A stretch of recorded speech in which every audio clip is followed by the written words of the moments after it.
Hi, I'm Andy Glass with Glass Impressions. Today we're going to debut a brand new series. We're going to take a look at Woodpecker's latest one-time tools as they come out. And today we have the Woodpecker's latest one-time tool. It's the MFT Layout and Assembly Square. Now this thing's very beefy. It's a very simple and straightforward tool. It's specifically designed to make squaring up the fence and rails on your Festool MFT tables an absolute breeze.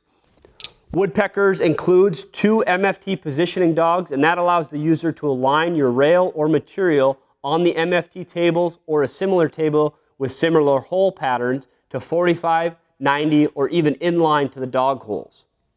The unit is machined out of nearly indestructible phenolic with very tight tolerances, and the edges are chamfered to make it feel really nice in the hands and eliminate all those sharp edges. When focusing on squaring up the MFT tables, both the rail and the fence, in the past I've had to use the Precision Woodworking Square as well as the Precision Triangle from Woodpeckers, and they both have been a huge step up. Before these tools, I've had really just your standard combination square to do it, and that just doesn't cut the mustard. Taking a look at this and comparing them what I've used in the past, this is again a step up for one reason and one reason only. And that is the thickness of the actual square itself.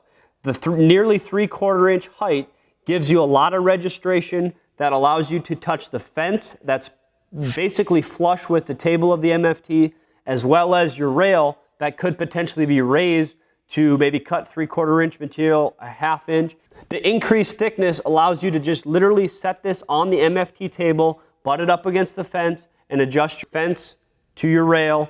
And instead, when comparing that to what I've done in the past, I've had to kind of tilt up the Precision Woodworking Square or the Triangle and make sure I have it nice and square and there's no gaps.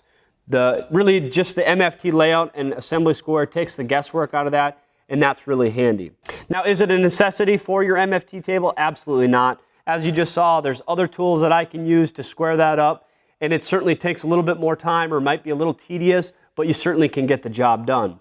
If you're someone that uses the MFT a lot and you're changing the angles and you're not always set at 90 degrees, maybe this is something you want to pick up and make that process a little bit easier and streamlined for you.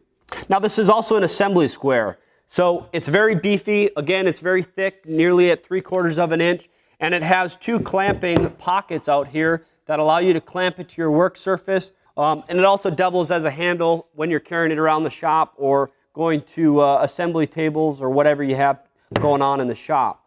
But what I'm really excited for is the 2 positioning dogs that they include. I'm sitting at a brand new assembly table that I built. The base of it is 4 foot by 4 foot, and on top here I have a temporary 5 foot by 5 foot 1/2 inch piece of Baltic birch.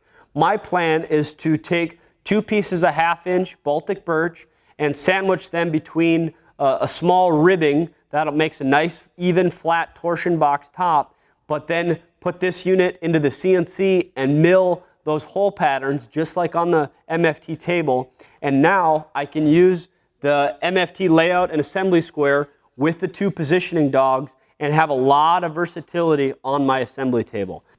Guys, in conclusion, in my shop, we set our MFT table basically to 90 and we keep it that way. The only time we really need to move it is if we go to a job site and we want to recalibrate it, or if it accidentally gets bumped in the shop and we want to just double check it or potentially recalibrate it. Having these other tools in the shop certainly has got us this far, and again, maybe it takes a little bit longer, a little bit more tedious, but you certainly can get the job done.